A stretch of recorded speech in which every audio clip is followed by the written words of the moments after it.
नर्मदे हर। मैं अक्षय बड़ोले नर्मदा प्रखर YouTube channel से आप सभी का स्वागत करता हूं, अभिनंदन करता हूं। काफ़ी समय के बाद आज मुझे एक साक्षात्कार लेने का मौका मिला है। हमारे ही एक युवा बंधु हैं जो वर्तमान में नारमदी सेवा न्यास ट्रस्ट के ट्रस्टी भी हैं, और उनकी सोच समाज में एक अलग जागरूकता लाने की है। कुछ ही समाज सेवी ऐसे रहते हैं जो समाज सेवा एक लाइन पे पीछे पीछे करते चले जा रहे हैं, उसको बदलने का प्रयास करते हैं कि यार समाज सेवा के ये भी क्षेत्र हैं, हम इस तरीके से भी लोगों की मदद कर सकते हैं। तो आइए सबसे पहले तो हम आपका उनसे परिचय करवाते हैं। हम मिलते हैं श्री मनीष चतुर्वेदी जी से। आगे मनीष चतुर्वेदी जी अपना स्वयं की जानकारी समाज को स्वयं दे और बताएं कि वो किस क्षेत्र में समाज को मार्गदर्शित करना चाहते हैं। नर्मदे हर। नर्मदे हर। सबसे पहले तो मैं नर्मदा प्रखर टीम का बहुत बहुत धन्यवाद देना चाहूँगा, जिन्होंने हमें यह पटल दिया जिस पर हम अपनी बात रख सकें। दूसरा धन्यवाद मैं अक्षय बड़ोले जी का देना चाहूँगा, जिन्होंने अपने व्यस्त जीवन शैली में से कुछ समय हमारे लिए निकाला। आपका बहुत बहुत धन्यवाद।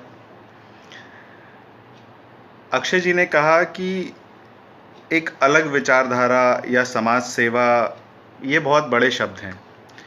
हमारा तो एकमात्र उद्देश्य ये है कि किस तरह से आज के परिप्रेक्ष्य में जो फाइनेंशियल मैनेजमेंट या फाइनेंशियल लिटरेसी या वित्तीय साक्षरता या पैसों के प्रबंधन पर बात की जाती है, उस बारे में हम ज़्यादा से ज़्यादा लोगों के पास जाएं, इस विषय पर चर्चा करें, ताकि लोगों में वो जागरूकता पैदा हो जिसको लेकर वो हमेशा अपने किसी रिश्तेदार या किसी पहचान वाले पे निर्भर रहते थे। देखिए, मैं एक बात कहना चाहूँगा। हमने विगत पिछले 5 से 6 सालों में हमने ये देखा है कि कई बड़ी बैंक्स, कई बड़ी कंपनीज़ पैसों के प्रबंधन के सही न होने की वजह से डूब गईं, दिवालिया हो गईं। वही चीज़ अप्लाई हमारे साथ भी होती है। अगर हम हमारे पैसे का प्रबंधन पूरी तरह से नहीं करेंगे, समझदारी से नहीं करेंगे, तो जो हमारी सेविंग्स हैं वो एक झटके में जा सकती हैं। मेरा नाम मनीष चतुर्वेदी है और मैं विगत 15 वर्षों से मुंबई में इंश्योरेंस, फाइनेंशियल सर्विसेज जैसी कई अनेक कंपनीज़ में रहा हूं, और मेरा उद्देश्य ये है कि मैं जितना ज़्यादा से ज़्यादा इस बारे में लोगों को जागरूक कर पाऊँ, लोग आत्मनिर्भर बन पाएँ एक फाइनेंशियल डिसीजन लेने के लिए, उतना ज़्यादा अच्छा। देखिए, ये फाइनेंशियल मैनेजमेंट या जो वित्तीय साक्षरता की बात है, उसमें होता यह है कि हमें ये टॉपिक पर बात करने में जो हिचकिचाहट होती है, या हम ये सोचते हैं, हम इस चीज़ को नज़रअंदाज करते हैं, पर ये बहुत बहुत ज़रूरी चीज़ है जिस बारे में हमें बात करते रहना चाहिए। ये एक स्टूडेंट के लिए बहुत ज़रूरी है, ताकि उसको आगे आने वाले समय में जब वो बाहर निकलेगा, जब इस दुनिया में आएगा, जब वो बैंक्स में जाएगा, जब वो किसी इंश्योरेंस कंपनी से डील करेगा, जब वो अपना होम लोन लेगा, जब अपने वो गाड़ी का लोन लेगा, तब ये सारी चीज़ें उसको बहुत ज़रूरी हैं जानना। चाहे आप घर खरीदें, चाहे आप शादी करने वाले हों, चाहे आप कहीं बाहर घूमने जाने वाले हों, चाहे आप अपना हेल्थ इंश्योरेंस लें, चाहे आप अपना लाइफ इंश्योरेंस लें, जहाँ पे भी पैसा आता है, जहाँ पे भी पैसे से रिलेटेड कोई बात आती है, वहाँ पे यह प्रबंधन बहुत ज़रूरी है। यह बहुत इम्पॉर्टेंट विषय है जो कि यूके, यूएस, सिंगापुर यहाँ पे पढ़ाया जाता है स्कूल के बच्चों को और कॉलेज के बच्चों को, पर भारत में इस चीज़ का अभाव है। जैसा कि मैंने पहले कहा, हम हमारे जानने वालों पर निर्भर रहते हैं, हम हमारे रिश्तेदारों पर निर्भर रहते हैं, हम हमारे दोस्तों पर निर्भर रहते हैं कि वो हमें बता देगा तो हम उसके हिसाब से वो कार्य कर लेंगे। पर उस चीज़ को समझने की ज़रूरत है कि यह आपका पैसा है। आपको पता होना चाहिए कि आप कौन सा डिसीजन किस समय आपको लेना है। मैं आपको एक छोटा सा उदाहरण बताता हूँ। आज से 8-9 साल पहले होम लोन की जो इंटरेस्ट रेट थे वो 8-9-10-11% के आसपास थे, इस रेंज में थे। आज वो 6% 7% तक आ गए हैं। क्या लोग इस बारे में इतने जागरूक हैं जो वो बैलेंस ट्रांसफ़र करवाते हैं? लोग जाते हैं, बात करते हैं कि नहीं हमें हमारा हमें हमारा होम लोन जो है वो चेंज कराना है। ऐसे कितने लोग होंगे हमारे समाज में? या ऐसे कितने लोग होंगे जिनको ये पता है कि इन्फ्लेशन क्या होता है, महंगाई कैसे बढ़ती है, कैसे कल जो चीज़ 2 रुपए की थी आज वो चीज़ 10 रुपए की है। ये सारी बहुत इम्पॉर्टेंट चीज़ें हैं जो कि मनी मैनेजमेंट या फाइनेंशियल मैनेजमेंट में आती हैं। इसमें मैं ये कहना चाहूँगा कि युवाओं को और घर की महिलाओं को इस बारे में बिल्कुल इंटरेस्ट लेके इस चीज़ को पढ़ना चाहिए। इंटरनेट पे बहुत सारा मटेरियल है, यूट्यूब पे बहुत सारी चीज़ें हैं। आप इसमें थोड़ा सा समझें इस चीज़ को पढ़ें। इस सब्जेक्ट को जानने के बाद आप अपडेट रहेंगे, आप में एक कॉन्फिडेंस आएगा, आप अपने फाइनेंशियल गोल्स प्रॉपरली बना पाएंगे और जो आपका जो नॉलेज है वो बढ़ेगा और आपकी जो डिसीजन मेकिंग है वो बहुत सटीक होगी। तो ये इस उद्देश्य के साथ में हम अपनी बात आज रखेंगे हेल्थ इंश्योरेंस के बारे में। मनीष भैया, जैसा कि आपने बताया कि आप health insurance, mediclaim, life insurance, term plan या आयुष्मान कार्ड, इन सभी के ऊपर हमको मार्गदर्शन देंगे या हमें बताएंगे कि ये सब हमारी वर्तमान की लाइफ में क्यों ज़रूरी है, इनके क्या अलग अलग फ़ायदे हैं, क्या इनसे लाभ हैं या इनके ना होने से क्या हानियां हैं। तो मैं आपसे जानना चाहूँगा सर्वप्रथम तो कि हेल्थ इंश्योरेंस और लाइफ इंश्योरेंस दोनों में डिफरेंस क्या है। पहले तो हमारे कई सदस्यों को शायद इन दोनों के डिफरेंसेस के बारे में पता नहीं है। इसी तारतम्य में आप मुझे यह भी बताएं कि टर्म प्लान में क्या डिफरेंसेस है। पहले तो आप इनका अंतर बताइए कि हेल्थ इंश्योरेंस क्या होता है, लाइफ इंश्योरेंस क्या होता है और टर्म इंश्योरेंस क्या होता है, फिर इनके फ़ायदे की बात करेंगे। हम बात करते हैं हेल्थ प्लान के, टर्म प्लान के या लाइफ इंश्योरेंस प्लान के अंतर के बारे में। देखिए, हेल्थ प्लान आपकी जो मेडिकल खर्चे हैं या जो आपके उपचार में लगने वाले खर्चे हैं उनको कवर करता है। लाइफ इंश्योरेंस पॉलिसी जो होती है वो आपके जीवन का कवरेज देती है। अगर आपकी जीवन से रिलेटेड पॉलिसी होती है वो। टर्म प्लान जो वर्ड होता है वो सिर्फ टर्म प्लान होता है, उसमें वो भी यही रहता है, जीवन बीमा पॉलिसी से रिलेटेड ही रहता है। पर उसमें होता ये है कि अगर आप इंश्योरेंस लेते हैं और अगर आपको कुछ होता है तभी आपका पैसा वो मिलता है, नहीं तो वो पैसा नहीं मिलता है आपको। पर आजकल ऑप्शंस आ गए हैं जब आपका पैसा भी वो भी पैसा वापस मिलने लगा है। पर जनरली टर्म प्लान में 2 ऑप्शन आते हैं, एक रिटर्न ऑफ प्रीमियम है और एक विदाउट रिटर्न ऑफ प्रीमियम। उसके बाद एक अलग तरह की पॉलिसी होती है, वो होती है एक्सीडेंटल इंश्योरेंस, जिसमें आपका सिर्फ दुर्घटना से रिलेटेड इंश्योरेंस होता है। मतलब अगर आपका हेल्थ इंश्योरेंस नहीं है, अगर आपका लाइफ इंश्योरेंस नहीं है, तो आपका एक्सीडेंटल इंश्योरेंस अगर आपका है, तो अगर आपकी मृत्यु होती है जो भी पॉलिसी होल्डर है, या उसकी उस एक्सीडेंट में अगर उसका हाथ या पैर या आँखें अगर उन पे उसका कुछ नुकसान होता है, परमानेंट नुकसान, तो एक्सीडेंटल हेल्थ जो इंश्योरेंस होता है वो उसकी भरपाई करता है। एक प्रकार की पॉलिसी होती है, वो होती है क्रिटिकल इलनेस। जैसे 8-9 गंभीर बीमारियां होती हैं, जैसे कैंसर है या आपका लिवर से रिलेटेड कुछ डिजीज़ेस हैं, किडनी से रिलेटेड कुछ डिजीज़ेस हैं, जिसमें ये उन क्रिटिकल इलनेस की श्रेणियों में आता है। ये भी एक अलग तरह का इंश्योरेंस होता है, जो आप सिर्फ ये इंडिविजुअल क्रिटिकल इलनेस पॉलिसी भी ले सकते हैं, जहाँ पे आपको इन गंभीर बीमारियों में ही केवल पैसा मिलेगा, उसके अलावा कोई पैसा नहीं मिलेगा। आखिरी जो सबसे इम्पोर्टेंट एक पॉलिसी जो आप सबने जीवन बीमा निगम वालों की सुनी होगी, वो होती है यूनिट लिंक प्लान। वो एक जीवन बीमा निगम का ही एक प्लान रहता है, जिसमें आप जाके अपना इंश्योरेंस कराएं और उस बेसिस पे आपको जो भी यूनिट्स वगैरह मिलते हैं वो मार्केट रिलेटेड पॉलिसी होती है। उस बारे में हम आज कोई बात नहीं करेंगे। बहुत अच्छे से समझाया आपने मनीष भैया। मनीष भाई, मैं ये जानना चाहूँगा कि इनके ना होने से एक परिवार को क्या हानियाँ हो सकती है या किस तरह का नुकसान हो सकता है, और इनके होने से परिवार को क्या लाभ हो सकते हैं। सबसे पहले तो कि अगर यह नहीं है प्लान किसी के पास में और गंभीर बीमारी से ग्रसित हो गया है परिवार या परिवार का कोई सदस्य, तो वो परिवार पे कितना इम्पैक्ट छोड़ के जाएगा आर्थिक रूप से। और अगर यह सब बेनिफिशियरी है उनके पास में या उन्होंने ले रखा है अगर कुछ मासिक किस्त जमा करके, तो उनको क्या लाभ मिल सकता है। अभी पहले आप मुझे ये बताएं, उसके बाद में हम आगे बढ़ेंगे कि कैसे मिल सकता है, कहाँ जाने पर ये जानकारियाँ मिलेगी। देखिए, आपने पूछा है कि अगर हमारे पास इंश्योरेंस ना हो या जो भी परिवार है अगर उसके पास इंश्योरेंस ना हो तो क्या होगा। देखिए, मैं आपको ये एक छोटे से उदाहरण के रूप में समझाना चाहता हूँ कि हम मान लेते हैं कि एक व्यक्ति एक साल में 5 लाख रुपए कमाता है। सारे खर्चे, सारे उसके जो फीस बच्चों की, लाइट बिल, पानी का, किराना, ये सब सारे खर्चे हटाने के बाद में वो उसका 10% बचा पाता है, जो कि हुआ 50,000।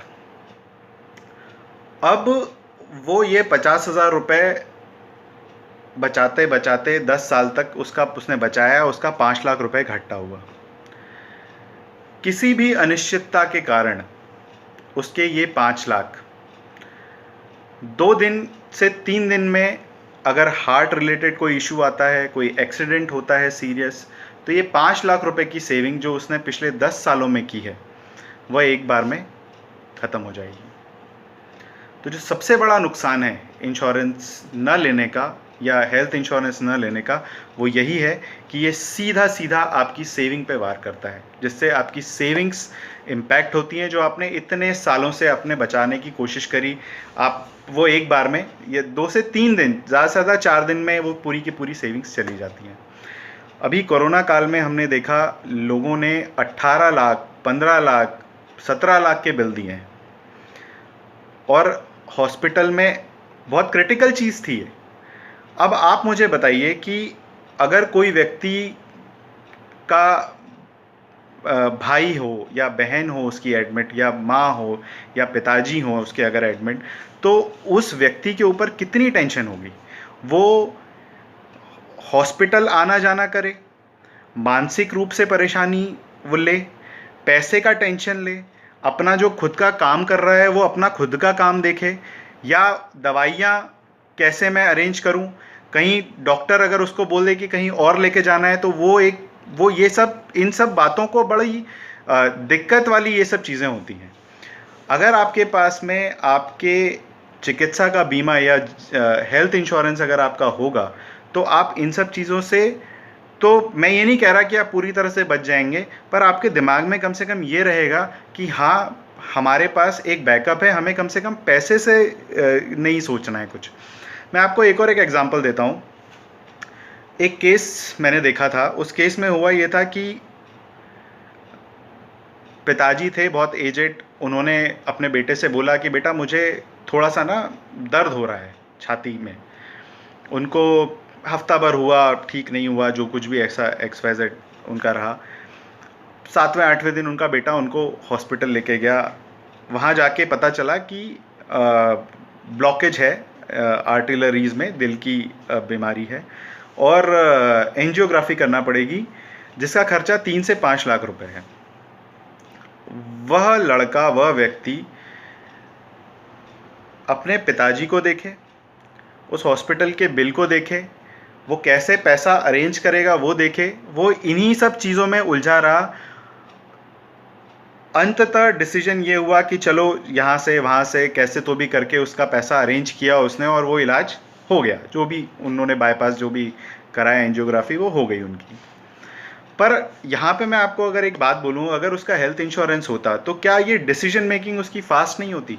क्या उसका पूरा थॉट प्रोसेस इस चीज़ पे नहीं रहता कि मैं अपने पिताजी का ध्यान रखूं और पिताजी जल्दी से घर वापस आएँ, ना कि ये सोचते हुए कि ये पैसों का अरेंजमेंट मैं कैसे करूंगा। और एक बार घर व्यक्ति आ भी जाए, उसके बाद भी उसके दिमाग में यही घूमता रहता है कि ये पैसों का मैं अरेंजमेंट जिससे मैंने लिए हैं उसको मुझे वापस देना है, अब मेरी आगे की लाइफ क्या होगी। और चलो ये एक बार का इशू हो गया, अगली बार क्या, 2 साल 3 साल बाद अगली बार क्या।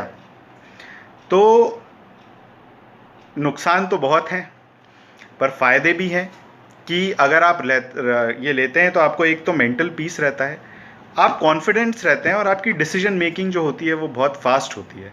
इससे डॉक्टर भी बहुत क्लियर हो जाते हैं कि उन्हें क्या करना है और त्वरित इलाज जो है वो कि पेशेंट को मिलता है। और देखिए, हमारे परिवार वालों के लिए हम अच्छा ही सोचेंगे, हम यही चाहेंगे कि उनको अच्छे से अच्छा इलाज मिले, और अच्छे से अच्छा इलाज मतलब अच्छा हॉस्पिटल, और अच्छा हॉस्पिटल मतलब अच्छा खर्चा।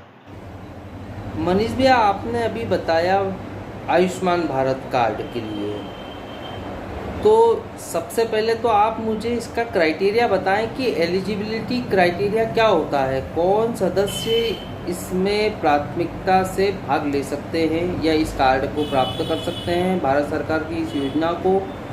इसे प्राप्त करने के लिए क्या प्रोसेस होती है, किसके पास जाना होता है, क्या क्या डॉक्यूमेंटेशन हमारे पास कंप्लीटेड होना चाहिए, इस बारे में आप थोड़ी सी जानकारी दें। उसके बाद में इसी तारतम्य में आप मुझे यह भी बताएं आगे कि आयुष्मान कार्ड का इस्तेमाल मैं हॉस्पिटल में कैसे कर सकता हूं और इस पर मुझे क्या क्या लाभ मिल सकते हैं। आप इस विषय पे भी थोड़ी सी रोशनी दें। अक्षय जी, प्रधानमंत्री जन आरोग्य योजना के अंतर्गत आयुष्मान कार्ड बनाए जा रहे हैं। सरकार ने 2011 में एक आर्थिक आधार पर जनगणना की थी, जिसमें कि गरीब और वंचित परिवार 50 करोड़ गरीब और वंचित परिवारों को इसमें जोड़ा गया है, और उन्हीं परिवारों को यह आयुष्मान कार्ड का बेनिफिट दिया जा रहा है। इस कार्ड के तहत आप अपना इलाज किसी भी सरकारी या प्राइवेट हॉस्पिटल में, जो लिस्टेड प्राइवेट हॉस्पिटल हैं, आप वहाँ जाके अपना इलाज करा सकते हैं। अगर आप किसी एक छोटे शहर में हैं, वहाँ से अगर आप किसी बड़े शहर जाना चाहते हैं, अगर आप किसी गांव में हैं, वहाँ से किसी शहर जाना चाहते हैं, तो भी ये चीज़ काम करती है। 5 लाख तक का इंश्योरेंस आपको मिलता है। अब आपका जो दूसरा सवाल था कि इसका प्रोसेस क्या है, ये कैसे बनता है।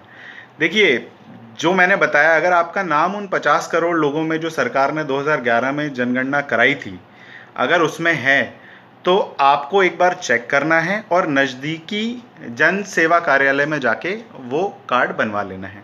वहाँ आप जाएंगे, आपका बायोमेट्रिक होगा, आपका आधार कार्ड लिया जाएगा और आपका कार्ड बन के तैयार हो जाएगा। पर अगर आपका कार्ड में नाम नहीं है तो फिर वो अभी फ़िलहाल तो नहीं बनेगा। हाँ, पर अगर किसी एक भी व्यक्ति का नाम उस कार्ड में है तो आप बचे हुए परिवार के सदस्यों को उसमें जोड़ सकते हैं। मेरा ये सुझाव है कि एक सरकार ने एक नंबर दिया है 14555, आप सभी उस पर एक बार कॉल करके चेक कर सकते हैं कि आपका नाम है या नहीं। अगर आपका नाम है तो आप उनसे आगे का प्रोसेस पूछ लें, वो आपको गाइड कर देंगे। आप जाएं, और अगर कोई ऐसा परिवार, अगर आप जिसको जानते हो कि वो आयुष्मान कार्ड के लिए एलिजिबल है, तो आप बिल्कुल उसकी भी मदद करें, ताकि उनको इस कठिन घड़ी में उनको भी इंश्योरेंस का, हेल्थ इंश्योरेंस का सहारा हो। एक बात मैं और बताना चाहूँगा कि कुछ चीज़ें हैं जो आपको एलिजिबल नहीं बनाती हैं। जी हाँ, मैं ये कह रहा हूँ, कुछ चीज़ें हैं जो आपको, आपका नाम है फिर भी अगर ये चीज़ें हैं तो वो आपको एलिजिबल नहीं बनाती हैं। अगर आपके यहाँ 3 व्हीलर है, अगर आपके यहाँ कोई परिवार में कोई सरकारी नौकरी में है, अगर आपके यहाँ पे एक 3-4 कमरों का एक मकान है, अगर आपके पास ज़मीन है 4-5 एकड़, अगर आपके पास किसान क्रेडिट कार्ड है, तो आप इस सुविधा का लाभ नहीं ले पाएंगे। मनीष भैया, मैं ये आपसे जानना चाहूँगा कि ये जो हेल्थ इंश्योरेंस की पॉलिसी या मेडिक्लेम के लिए आप बार बार कह रहे हैं, इसका कॉस्ट ऑफ इम्पैक्ट कितना पड़ता है? मतलब एक सामान्य समाजजन इसे खरीदने या इस प्लान को लेने में अपने आप को सफल समझेगा? मतलब इजीली अवेलेबल हो जाएगा? क्या उसकी कॉस्टिंग पड़ेगी? क्या किस्त रहेगी? उस किस्त के अकॉर्डिंग उसका इलाज भी हो पाएगा या नहीं हो पाएगा? मतलब बेसिकली मैं आपसे इतना जानना चाह रहा हूँ कि मेरी अर्निंग अगर कम है तो मैं उस प्लान को ले पाऊँगा या ना ले पाऊँगा?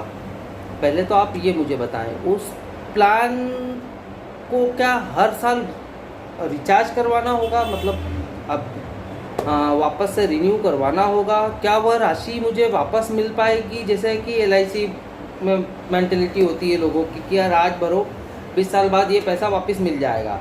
लेकिन क्या हेल्थ इंश्योरेंस में आज अगर 5,000 रुपये साल भर रहा हूँ, 10 साल तक अगर आदमी बीमारी नहीं पड़ा, उसने कोई लाभ नहीं लिया, तो वो राशि रिफंडेबल होगी या नहीं होगी? या वो केवल एक रिस्क है, आप भर दो, अगर खर्च लगता है तो वो हॉस्पिटलाइजेशन में देंगे? आप थोड़ा सा इस पे डिस्क्राइब करें, सदस्यों को बताएं कि ये एक्चुअल क्या चीज़ है, ये फंडामेंटल क्या है इसका।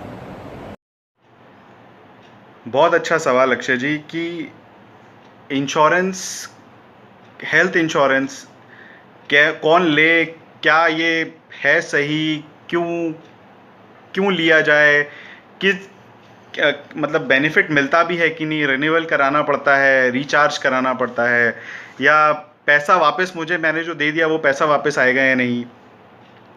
तो मैं आपको एक बात कहना चाहूँगा यहाँ पे कि इंश्योरेंस का जो प्रीमियम होता है, सबसे पहले हम ये बात करते हैं इंश्योरेंस क्या होता है।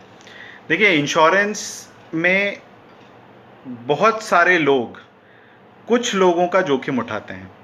बहुत सारे लोग प्रीमियम भरते हैं, पर उस पैसे की ज़रूरत, वो जो दिक्कतें आती हैं उस पैसे से या उस एक्सीडेंट की या किसी भी चीज़ की, तो उसका पैसा कुछ लोगों को ज़रूरत पड़ती है, तो वो उन कुछ लोगों को वो पैसे की मदद दी जाती है। इंश्योरेंस ओवरऑल इस चीज़ पे काम करता है। अब हम बात करते हैं कॉस्ट कितनी पड़ती है, क्यों, मतलब सवाल आता है, बिल्कुल बिल्कुल आपका सवाल सही है। यहाँ पे मैं ये कहना चाहूँगा, दो तरह की बाइफर्केशन होता है। एक, आप इंडिविजुअल देख सकते हैं। इंडिविजुअल मतलब मुझे ऐसा लगता है कि मुझे हेल्थ इंश्योरेंस लेना चाहिए, तो मैं इंडिविजुअल का मेरा प्रीमियम की एक रेंज रहती है। और एक होता है फैमिली फ्लोटर। फैमिली फ्लोटर मतलब मैं मेरा परिवार, मतलब मेरी वाइफ और मेरे 1-2 बच्चे, मैं उसमें कवर कर सकता हूँ। जो रेंज है वो 400 से लेकर 600 रुपये महीना, या इंडिविजुअल में, और फैमिली फ्लोटर में भी इसके लगभग आसपास ही रहती है। तो इसमें आपको ये कॉस्ट है, और आप 1 लाख का अगर इंश्योरेंस लेंगे तो ऑब्वियसली आपकी कॉस्ट जो है वो कम पड़ेगी, और आप 10-15 लाख 20 लाख का लेंगे तो ऑब्वियसली आपकी कॉस्ट ज़्यादा पड़ेगी। एक बात मैं आपको बताना चाहूँगा कि इसमें बहुत सारे बेनिफिट्स होते हैं, बहुत सारी चीज़ें होती हैं जिसको मिला के इसकी कॉस्ट बनी जाती है। अगर आप एक नॉर्मल पॉलिसी लेंगे तो वो उसकी कॉस्ट हो सकता है कम हो, पर अगर उस पॉलिसी में कुछ चीज़ें ऐड कराएंगे या कुछ एडिशनल बेनिफिट लेंगे तो बिल्कुल उसकी कॉस्ट ज़्यादा पड़ेगी। अब यहाँ मैं आपको एक चीज़ जो आपने पूछी कि वो फ़ंड कैसे मैनेज किए जाएँ, रिन्यूअल हर बार कराना पड़ता है, उस पर मैं आपको एक चीज़ बताता हूँ।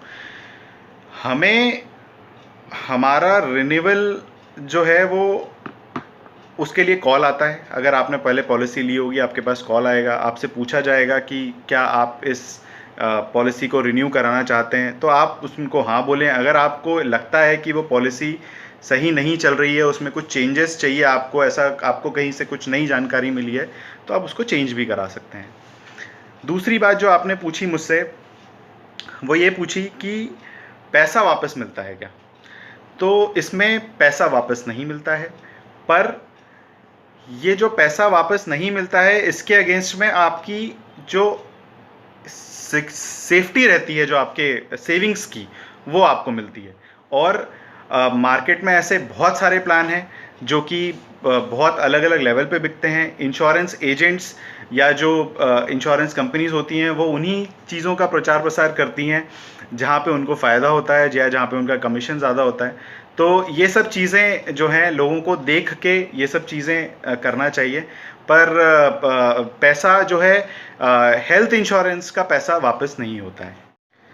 देखिए, मैं आपको कुछ बातें और अभी बता देता हूँ जो कि पॉलिसी से रिलेटेड या हेल्थ इंश्योरेंस से रिलेटेड होती हैं।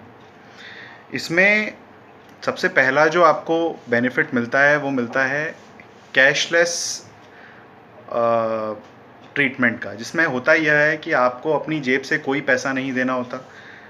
आप जिस भी कंपनी का आपके पास इंश्योरेंस है, आप वहाँ जाते हैं, वहाँ जाके आप उनसे बात करते हैं कि हम इस हॉस्पिटल में एडमिट होना चाहते हैं। वो आपको बोल देते हैं कि हाँ बिल्कुल आप इस हॉस्पिटल में एडमिट हो सकते हैं। आप वहाँ जाते हैं, अपना इलाज करवाते हैं, जो भी पैसा रहता है वो वहाँ से निकल जाता है।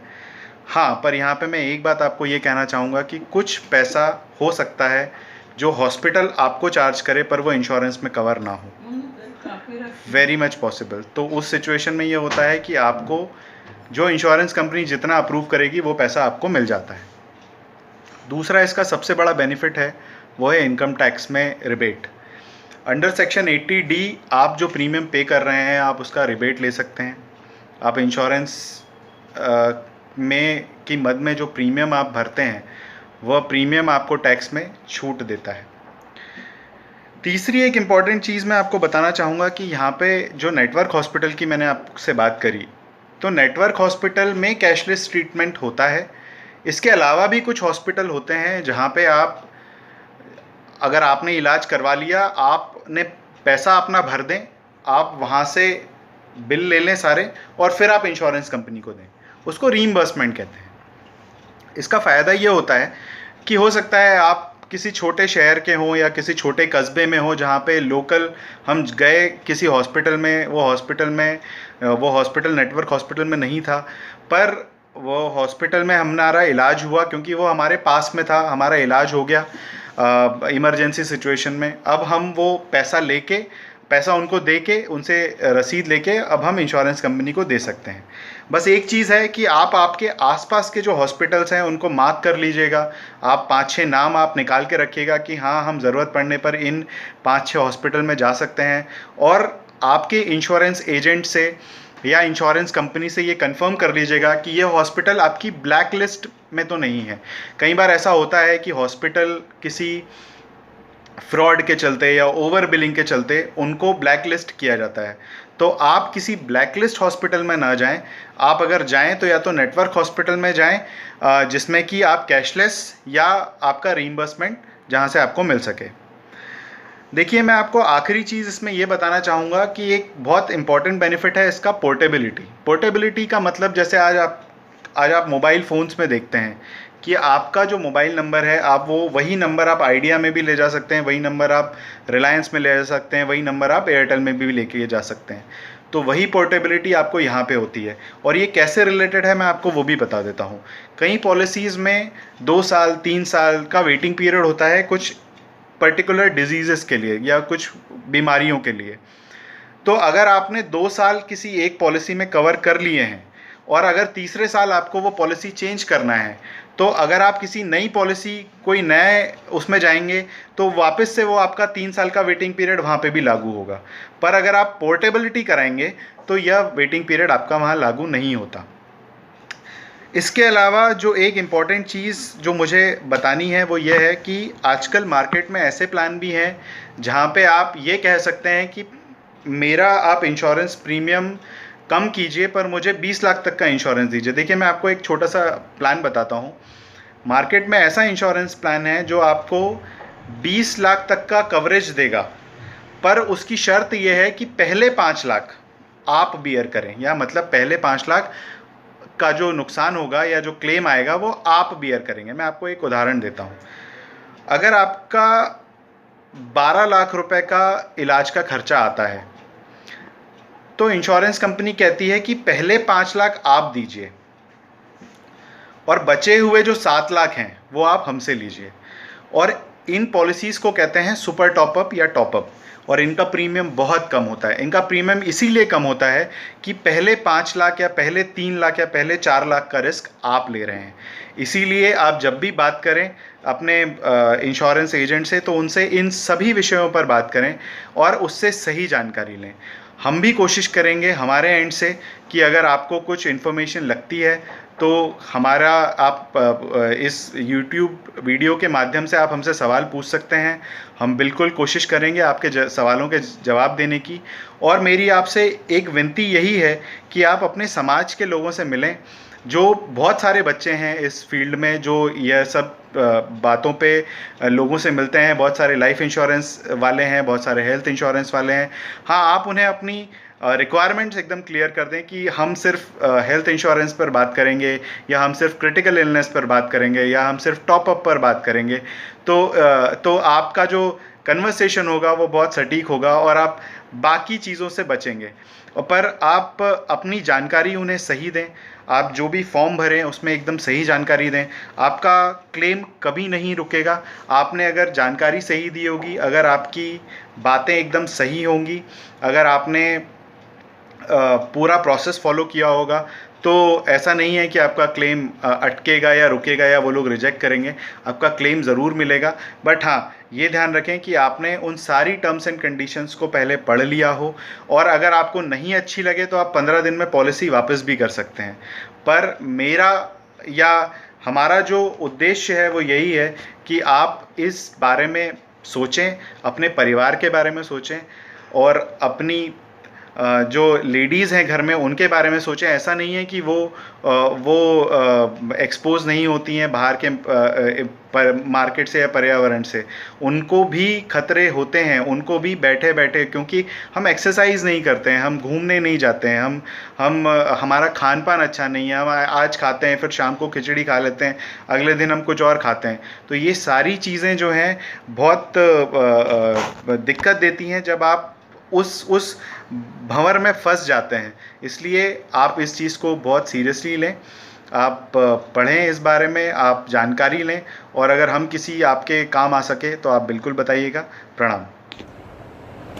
तो नार्मदी ब्राह्मण समाज के सभी स्वजनों को मैं बताना चाहूँगा कि यह एक एपिसोड हमने स्पेशली शूट किया है यह बताने के लिए कि वर्तमान परिस्थितियों में मेडिक्लेम इंश्योरेंस, हेल्थ इंश्योरेंस या आयुष्मान भारत कार्ड जैसी योजनाएं होना क्यों आवश्यक है।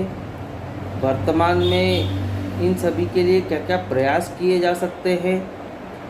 मनीष भैया से निवेदन करूंगा कि आप अपना एक नंबर सार्वजनिक करें, जिस पर अगर सदस्यों को आपसे जानकारी लेना हो इन सभी विषयों पर या बात करना हो तो वो आपसे आपके नंबर पर संपर्क करके ये जानकारी प्राप्त कर सके। विशेष मैं यहाँ पर यह बताऊंगा कि हम यहाँ पर किसी भी कंपनी का या किसी एजेंसी का या किसी अन्य का कोई प्रचार नहीं कर रहे हैं। हमें आप किस कंपनी से ले रहे हैं इससे हमें कोई मतलब नहीं है। आप हेल्थ इंश्योरेंस प्लान जरूर लें। अगर आप ले सकते हैं, आप कैपेबल हैं, तो एक प्लान जरूर आप लेकर रखें, ताकि इसका इम्पैक्ट जब भी आए या जब भी आपको ज़रूरत पड़े तो यह आपके लिए लाभदायक हो। नर्मदे। देखिए, जैसा कि अक्षय जी ने बोला, हम यहाँ पे किसी भी कंपनी या एजेंट का प्रचार प्रसार नहीं कर रहे हैं। यह वीडियो या यह इंटरेक्शन जो है वो एक जागरूकता लाने के लिए बनाया गया है। मेरी आपसे ये विनती है कि आप इस विषय पर अपने साथियों से, अपने पहचान वालों से, या जो इस फील्ड में हैं अपने समाजजन, उनसे डिटेल में डिस्कशन करें। आप उनसे बात करें, आप उनसे पूछें, आप उनसे जानकारी लें कि मार्केट में क्या नई चीज़ें आई हैं, उनका प्रीमियम कितना है। अपनी सही बात उनको बताएं कि हमारा ये इलाज पहले हो चुका है, अगर नहीं हुआ है तो। और उनसे उनका फीडबैक लें या उनसे उनकी जानकारी लें और इस विषय में सोचें। देखिए, मैं एक बात आपको बताना चाहूँगा कि अगर ये एज वाइज अगर हम बात करें तो, कि अगर एक न्यूली मैरिड कपल है, लड़का 25 साल का है, 27 साल का है, लड़की जो है 22-23 साल की है, रिस्क उनको भी है। आज की तारीख में जो अनियमितताएं या जो हमारी लाइफस्टाइल हो गई है, जो हम मोबाइल देखते हैं, हमारी नींद पूरी नहीं होती, जो पोल्यूशन है, हम बाहर जाते हैं, हमारे एक्सीडेंट का रिस्क बना रहता है, हमें हार्ट अटैक कर, आजकल हार्ट अटैक भी एक बहुत सीरियस कंसर्न हो गया है। तो रिस्क उनको भी है, रिस्क उस 70 साल वाले व्यक्ति को भी है जो रिटायरमेंट के बाद घर बैठा है, रिस्क उस बच्चे को भी है जो बाहर जाके क्रिकेट खेलता है। तो कहने का मेरा मतलब ये है कि हम जितनी जल्दी हो सके अगर हम इंश्योरेंस लेंगे तो इसका एक बहुत बड़ा बेनिफिट भी है कि इससे प्रीमियम थोड़ा कम आता है। देखिए, जैसे जैसे एज बढ़ती है इंश्योरेंस कंपनीज अपना प्रीमियम बढ़ाती जाती हैं, क्योंकि उस समय हॉस्पिटल के खर्चों में बहुत ज़्यादा ज़रूरत भी पड़ती है।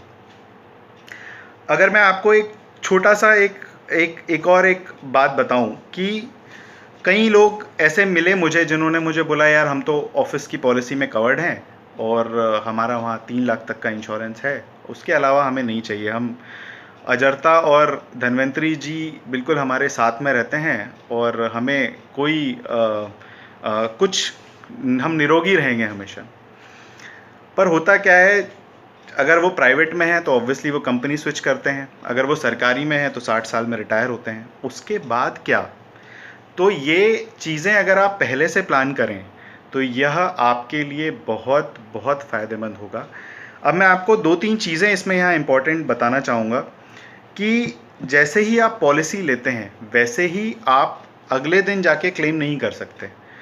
अगले दिन जाके आप बिल्कुल क्लेम नहीं कर सकते, क्योंकि 30 दिन का उसमें एक वेटिंग पीरियड रहता है।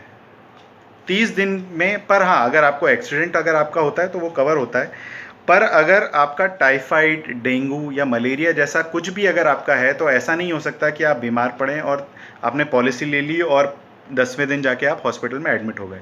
इसलिए इंश्योरेंस कंपनीज़ भी इस चीज़ को रोकती हैं। इंश्योरेंस कंपनीज़ कहती हैं आपने पॉलिसी ले ली, अब आप 30 दिन रुकिए, 30 दिन बाद अगर आपको कुछ भी इशू होता है तो हम आपको कवर करेंगे। उसको वेटिंग पीरियड बोलते हैं। दूसरी चीज़ होती है पुराने कुछ डिजीज़ जो आपके हैं, जैसे हार्निया है, कैटरैक्ट है, स्टोन है, जॉइंट रिप्लेसमेंट है। आप ये नहीं कर सकते कि आप आज आपने पॉलिसी ली और आपने 2 महीने बाद अपना जॉइंट रिप्लेसमेंट करवा लिया, या आपने 2 महीने बाद, 3 महीने बाद अपना कैटरैक्ट का ऑपरेशन करा लिया। इंश्योरेंस कंपनी ये कहती हैं कि अगर ऐसी कोई बीमारियों की लिस्ट है तो आपको कम से कम 2 साल इस पॉलिसी में रुकना पड़ेगा। 2 साल बाद हम ये सब कवर करेंगे। ये बहुत इंपॉर्टेंट टॉपिक्स मैं आपको इसलिए बता रहा हूँ कि जब आप बात करेंगे अपने मित्रों से या जो भी जानकार इस फील्ड में हैं, तब आप उनको इन चीज़ों के बारे में भी सही जानकारी दें।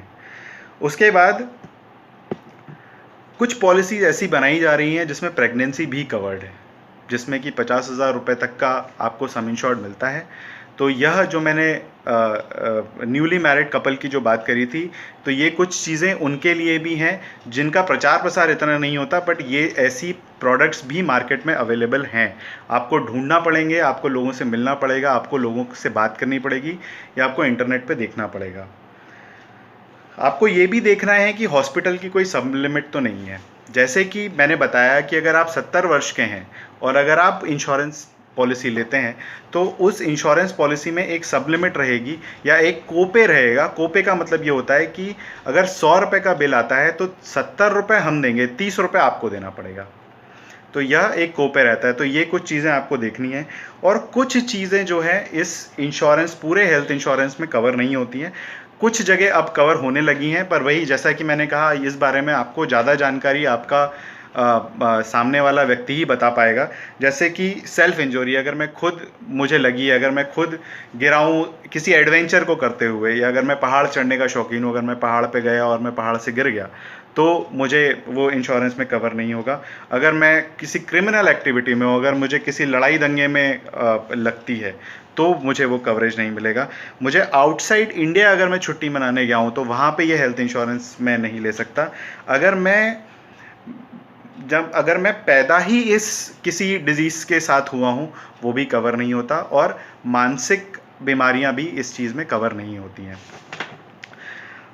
पर यहाँ पे एक चीज़ मैं आपको बताना चाहूँगा, बहुत सारी और दूसरी चीज़ें हैं जो यहाँ पे कवर होती हैं। जैसे कि आयुष ट्रीटमेंट आजकल एक नया जो चला है, जिसमें कि आयुर्वेदिक, योग,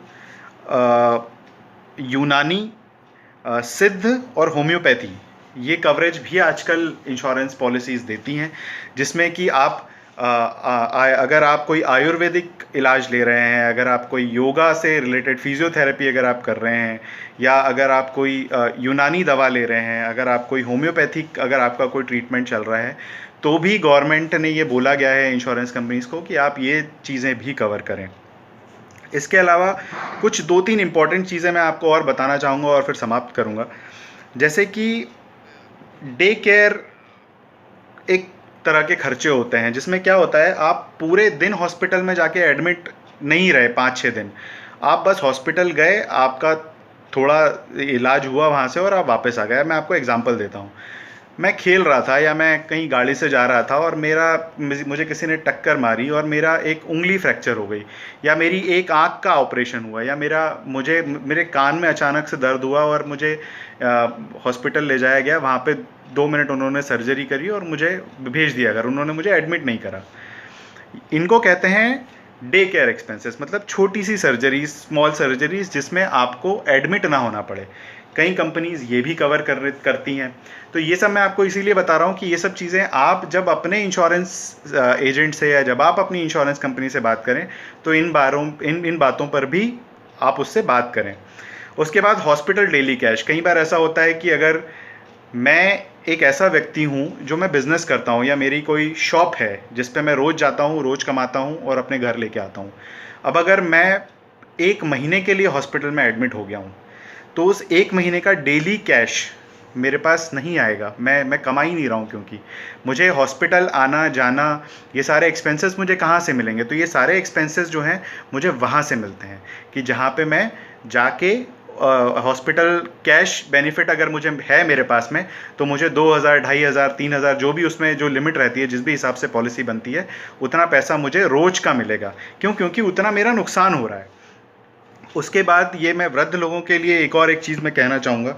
एक पॉलिसी होती है, पॉलिसी में एक और एक चीज़ आजकल कवर होने लगी है, वो है ऑर्गन डोनर एक्सपेंस। इसमें होता ये है कि सपोज़ अगर मेरा एक लिवर या मेरी कोई किडनी अगर काम नहीं कर रही है, और अगर मुझे कोई दान दे रहा है वो, तो उसके एक्सपेंसेस, ऑपरेशन उसका भी होगा, ऑपरेशन मेरा भी होगा, तो उसके एक्सपेंसेस भी कवर करती हैं कुछ कंपनीज़, कुछ इंश्योरेंस कंपनीज़। ये प्लान भी है मार्केट में। उसके बाद में जो वृद्ध लोगों के लिए जो दूसरी सबसे इम्पॉर्टेंट चीज़ है, जो 65, 70, 75 के ऊपर हैं, वो होता है डोमिसिलरी एक्सपेंसेस। डोमिसिलरी एक्सपेंसेस मतलब हम घर पे ही हैं, हमने घर पे ही इलाज किया, और लोगों ने इस चीज़ का बहुत फ़ायदा उठाया है कोरोना में। और ये मैं आपको अपना बॉम्बे का मैं अपना एग्जांपल बता रहा हूँ, जहाँ पे लोगों ने घर पे ही रहे, नर्स आए, डॉक्टरों ने वहाँ पे आके इलाज किया, और वो पूरा का पूरा पैसा उन्होंने इंश्योरेंस कंपनी से क्लेम किया, क्योंकि हॉस्पिटल में तो बेड का अभाव था, ऑक्सीजन का अभाव था। पर ये जो डोमिसिलरी एक्सपेंसेस वाली जो बात है, यह हमारे वृद्ध लोगों के लिए भी बहुत इंपॉर्टेंट है। जब आप उनको मूव नहीं कर सकते, आप उनको एक जगह से आप हॉस्पिटल नहीं ले जा सकते, आप उनको घर पे रखेंगे, घर पे आपकी नर्स रहेगी, आपको उसका पैसा मिलेगा, आप उनका इलाज प्रॉपरली करवा पाएंगे। तो यह भी एक बहुत ज़रूरी इंपॉर्टेंट चीज़ है। इसके अलावा 2 इंपॉर्टेंट और बातें हैं। पहली है ई ओपिनियन। ई ओपिनियन में होता यह है कि आप डॉक्टर से आप ये बेनिफिट्स हैं जो इंश्योरेंस कंपनी देती हैं, कि आप डॉक्टर का नंबर रहेगा, आप उनसे बात कर सकते हैं। अगर आपको कुछ रात को 2 बजे अगर आपको इमरजेंसी है, तो आपको ज़रूरी नहीं है कि आपको फिज़िकली या आपको खुद चल के वहाँ जाना हो। आप घर पे बैठ के आप या किसी इलाज के लिए आप उनसे ई ओपिनियन ले सकते हैं, आप उनसे पूछ सकते हैं इस चीज़ का इलाज कहाँ सस्ता होगा, क्योंकि इंश्योरेंस कंपनी के पास ये सारा डेटा होता है। तो वो आपको एकदम सटीक और एकदम परफेक्ट जानकारी देंगी कि ये ऑपरेशन आप यहाँ कराइए, यहाँ ज़्यादा अच्छा रहेगा। उसके अलावा जो एक बेनिफिट वो देती हैं, वो होता है फ्री हेल्थ चेकअप। अगर आप अपना हेल्थ चेकअप कराते रहे, तो आपको जो बीमारियां रहेंगी वो जल्दी डायग्नोस होंगी, आपको भी मेंटल पीस रहेगा, आप भी अपनी लाइफ अच्छे से जी पाएंगे। तो ये सारी चीज़ें जो हैं आजकल हैं मार्केट में। आप सभी से पुनः मेरा करबद्ध निवेदन है कि आप लोगों से मिलें जो इस फील्ड में हैं, आप उनसे बात करें। और अगर आपको लगता है कि बातों में थोड़ा सच है या सच्चाई है, तो आप उसको बिल्कुल अपनी चीज़ें बताएं और कोशिश करें कि कम से कम मतलब अपना हेल्थ इंश्योरेंस लें, ताकि आप इन सब मेंटल टेंशन से, इन सब चीज़ों से बच जाएं। आज के लिए इतना ही, धन्यवाद।